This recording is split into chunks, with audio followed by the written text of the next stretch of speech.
بسم اللہ الرحمن الرحیم. بسم اللہ الرحمن الرحیم. تختی نمبر 5 اور 6 ہم نے پڑھ لی.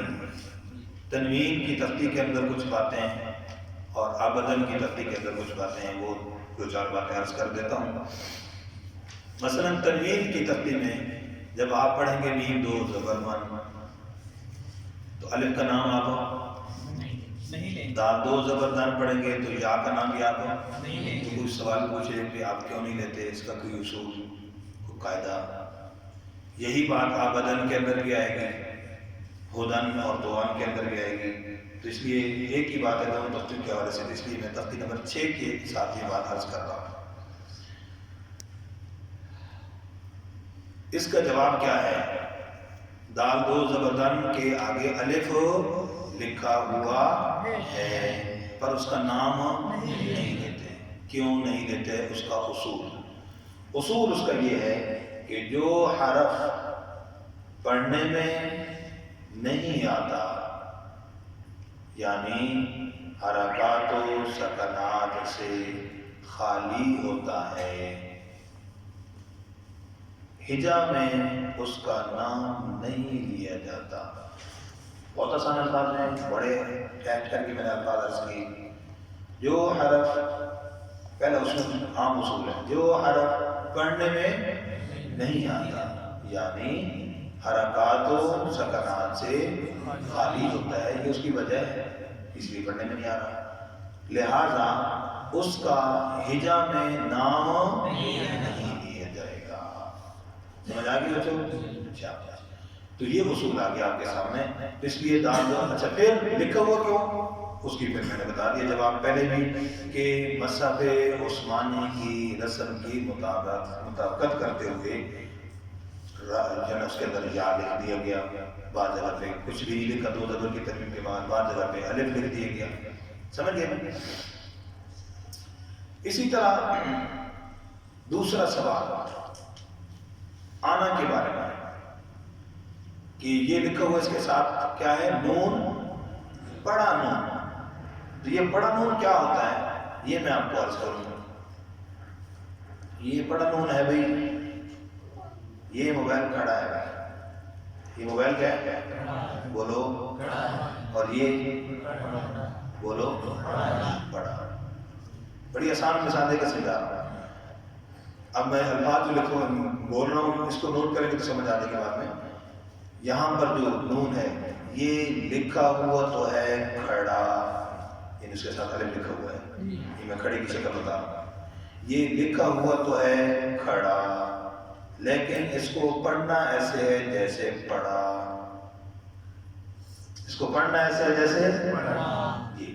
کئی اس کو سمجھتے ہیں کہ پڑھنے والا، یہ پڑھا نہیں ہے، یہ پیڑے الف ہے، پڑھا.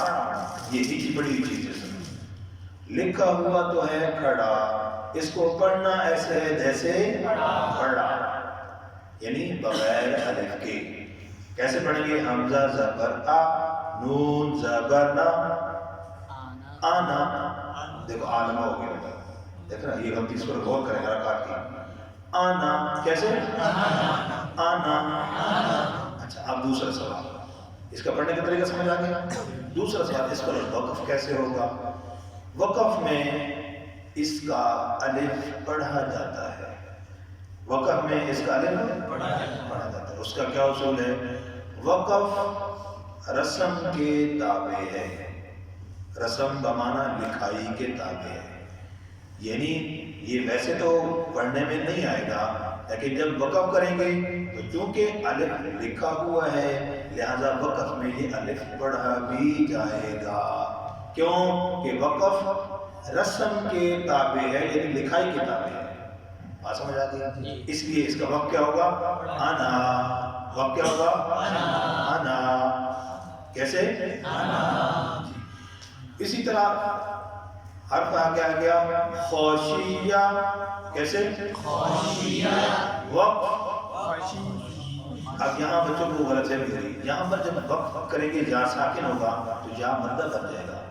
خوشی کیسے درست ہو گیا. دوسرا اہم حرف قوان.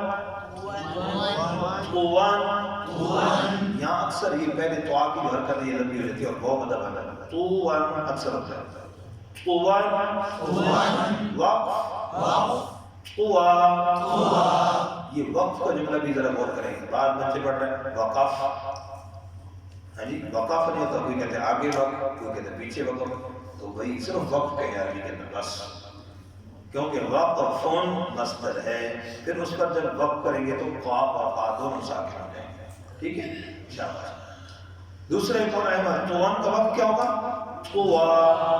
ایک اور حرف قوریہ. بولے وقف قوری. ایک اہم حروف کے اندر میں بتا. اس کے اندر اکثر وقف کرتے ہوئے پڑھ جاتا ہے قوری. یا لکھا ہوتا ہے تو بیٹا یہ دوسری تختی کے اندر ہم پڑھ چکے ہیں حمزہ بصورت یا. بولو حمزہ بصورت یا. تو یہاں پر یا نہیں ہے, کیا ہے حمزہ ہے. اور حمزہ کو ساکن کریں گے تو جھٹکے کے ساتھ پڑھیں گے, پوری یا نہیں پڑھیں گے.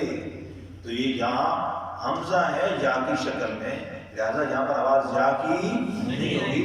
تو پوری آپ وقت کریں گے پوری. کیسے یہ کئی جگہ پہ سننے میں آیا کہ کوریا وقت پوری.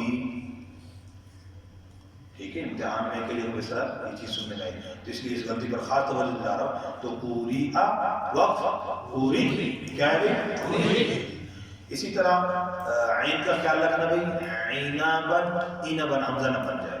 اور اسی طرح قوترا اور غبارہ, اس کے اندر سٹائل کے اندر ایک غلطی چھپی ہے. غبارتن قطارتن, یہ دیکھو تا کیا کہہ رہے باقی لحن جلی ہوگی.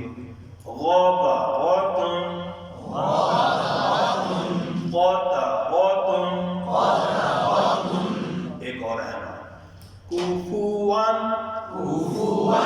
یہاں فا پر پیش ہے, ہونٹ گول بھی ہوتے ہیں اور فا کا مخرج اوپر کے دانت نیچے ہونٹ میں لگنا. تو یہاں پر اوپر کے دانت نیچے ہونٹ میں نہیں لگتے, فا کا مخرج رہ جاتا ہے اور یوں پڑھا جاتا ہے. یہ ممکن ہے غلطی بتا رہا ہوں. کوفوان یوں کہا جاتا ہے. کوفو, یہ کوفو نہیں ہے, کوفوان. سمجھ آ گئی نا, بہت اہم بات تھی. ٹھیک ہو گیا جی. اسی طرح کی ممکن جو باتیں تھی کچھ سوال جیسے آپ کو ان کی لوگوں میں نے آج کیا. جزاک اللہ.